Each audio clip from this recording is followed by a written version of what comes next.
एक सवाल है, मैं शांतनु जी से पूछ रहा हूँ, अभिलाष शुक्ल पूछ रहे हैं, क्या राहुल गांधी की गलती पर कांग्रेस में कोई उंगली उठा सकता है? सफलता उनके नाम तो असफलता उनके नाम क्यों नहीं?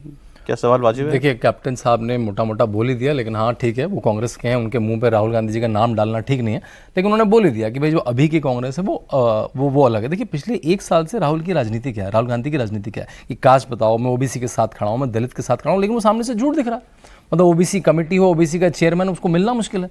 तो जो आपके दिखाने की दात है वो आप उससे नहीं खा रहे हैं। आपकी राजनीति वही है जो पुरानी है कि मुझे जिस तरह से राजनीति करनी है, आप कुमारी शैलजा को भी डाउन रखेंगे, आप ओबीसी लीडर्स को भी डाउन रखेंगे, लेकिन हाँ जनता में ओबीसी संविधान रिजर्वेशन का जात बताओ करेंगे। तो ये नोट्स मैच हो जाएंगे, मतलब मिसमैच हो जाएंगे। ये आज आप टीवी पे आ गए, वैसे पता लग जाएगा। तो ये दोहरी राजनीति लंबी नहीं चल पाएगी। आप 24 में जीत गए दोहरी राजनीति करके, इधर ओबीसी बोलता रहूंगा, लेकिन मैं उनका कुछ ध्यान नहीं दूंगा। मतलब वो मिलने की मुश्किल हो रही है, उनके यहाँ आप रोड शो कह के उनको परेशान कर दे रहे हैं। तो मेरे ख्याल से दोहरी राजनीति अब हर जगह दिखने बहुत लोग कहते हैं कि राहुल गांधी जी के आसपास जो लोग हैं उन्होंने दरअसल एक्चुअली प्रॉब्लम क्रिएट की हुई है। जैसे आप जैसे जो पुराने लोग हैं, जनाधार वाले लोग हैं, वो जैसे आपने कहा कि मेरा यूज करोगे तब तो कुछ बात बनेगी ना। क्या कमेंट, मैं इस पे कमेंट नहीं कर सकता। मैं उसी बात पे कमेंट करूंगा जिसके बारे में ये मेरी मर्जी है कि मैं इस पर कोई कमेंट नहीं करना चाहूँगा। ये मेरी उससे बाहर है कि मैं क्या उनकी वर्किंग के बारे में टिप्पणी मैं नहीं कर सकता। उनके आसपास के लोगों पर मेरा टिप्पणी करना उचित नहीं रहेगा। अच्छा, शैलजा जी के बारे में आपने कहा कि अगर वो नाराज भी थी तो आप उनको आना चाहिए था, काम करना चाहिए था भैया। उसके बाद बोल देते, अब बोलना चाहिए था। अब क्यों चुप बैठी हैं वो? अब क्यों नहीं बोलती हो? अब तो चुनाव हो गया, आपके झारखंड में चुनाव है, आपके महाराष्ट्र में चुनाव है। अगर अभी आप अगर नहीं बताओगे पार्टी की जो खामियां हैं, तो आप, महाराष्ट्र तो बहुत बड़ा स्टेट है, अगर आपने इसी स्टाइल से अगर चलना है जिस स्टाइल से आप यहाँ चल रहे हैं। अब नाना पटोले जी हैं, ओबीसी लीडर हैं, मैं उनके बारे में कह सकता हूँ ऑन रिकॉर्ड कि वो एक ऐसे व्यक्ति हैं जो जमीन से जुड़े हुए हैं। उनके साथ मैंने काम किया है। मैं महाराष्ट्र में गया हूँ, मैं एज ए ओबीसी चेयरमैन मैं हिंदुस्तान के सब स्टेटों में गया हूँ और मेरी ब्लॉक लेवल तक मेरे लोग हैं। लेकिन जो बात नाना पटोले में है उदय भार में नहीं थी वो बात। वो इंडिपेंडेंट तरीके से काम करते हैं। वो ये नहीं है कि सीआरपी लीडर के चक्कर में लगे रहते हैं। तो महाराष्ट्र में आप सही उपयोग करेंगे और सही तरीके से आप चलेंगे तो आपको जीत मिलेगी वहाँ।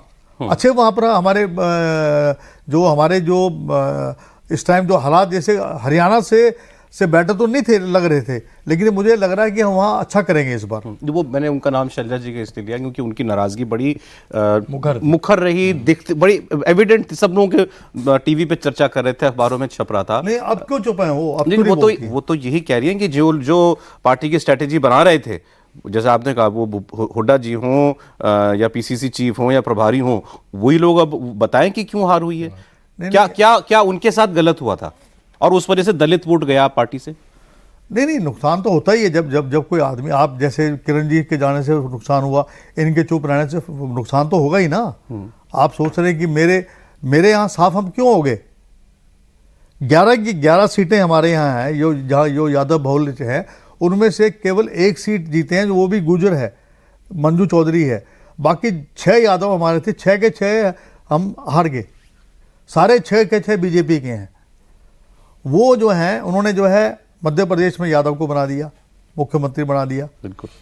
उन्होंने जो है अपना जहां भी वो उनका मौका लगता प्रचार करने आए, मोहन यादव प्रचार कर रहे थे, प्रचार करने आए वो, तो उन्होंने एक चेंज किया, एक नया मॉडल मध्य प्रदेश को दिया उन्होंने। इसी हमें भी जो है ओबीसी को जब तक आप आगे नहीं रखेंगे, आप केवल ओबीसी के जो चेयरमैन को आप पूरी ताकत दीजिए ना। आप